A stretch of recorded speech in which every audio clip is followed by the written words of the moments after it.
Hello and welcome guys. দেখুন একটা সুন্দর রেসিপি দেখাচ্ছি। এটা যখন তখনই খাওয়া যেতে পারে, তাই এটা আমি দিয়েছিলাম খেজুরের গুড়। আর আমি খেজুরের গুড় একটু বরাবরই স্টক করে রাখি, আর খেতে ভালো লাগে, সুস্বাদু হয়। তো ফ্রিজ আছে বলেই ফ্রিজে রাখতে পারি। এইবার আমি চিড়েটা কাঠখোলা ভেজে রেখেছিলাম, নিয়ে চিড়েটা এই গুড়ের মধ্যে দিয়ে দেবো। নিয়ে এর মধ্যে একটু কিছু বাদাম দেবো।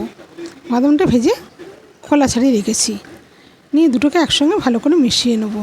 নিয়ে পাকটা ভালো করে নেড়ে চেড়ে পাকটা তৈরি করে নেবো, কারণ এতে তো কোনো কিছু ব্যবহার করা যাবে না, তাই জন্য পাকটাকে দিয়ে ভালো করে তৈরি করে নেবো। এবার যে পাত্রটা ঢালবো সেই পাত্রটায় আমি তেল মাখিয়ে রেখেছি। দেখুন বাদামগুলো দিয়ে দিলাম। এবার দুটোকে একসঙ্গে মিক্সড করে নেবো। নিয়ে এটা মানে পাকটা তৈরি হয়ে গেলে থালায় ঢেলে নেবো। নিয়ে তারপর ওটাকে একটুখানি শুকোতে দেবো।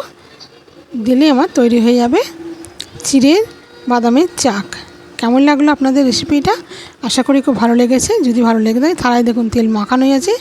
এবার ঢেলে দেবো, দিয়ে ঠিক 5 মিনিট মতো রেখে দেবো। দিলেই আমার এটা শুকিয়েও যাবে, তৈরি হয়ে যাবে। আপনাদের তুলে দেখাবো কত সুন্দর হয়েছে। এবার যখন খাওয়া হবে তখন কেটে কেটে খাওয়া হবে। মানে এত সুন্দর, আর তেমনি হালকা, মানে হাতে করে মানে কোনো এদিক ওদিক করে কাটতে হচ্ছে না। আপনি থালা উল্টে দিলেই খুলে গেল সঙ্গে সঙ্গে। এই দেখুন কত সুন্দর হয়েছে। এবার তো এই দেখুন তুলে দেখাচ্ছি কত সুন্দর, পুরোটাই উঠে গেছে। এবার যখন খাবে কেটে কেটে খাওয়া, তো একসঙ্গে খাওয়া যায় না, অল্প অল্প করে খেতে হয়। কেমন লাগলো রেসিপিটা? আশা করি আপনাদের খুব ভালো লেগেছে। যদি ভালো লেগে থাকে চ্যানেলটাকে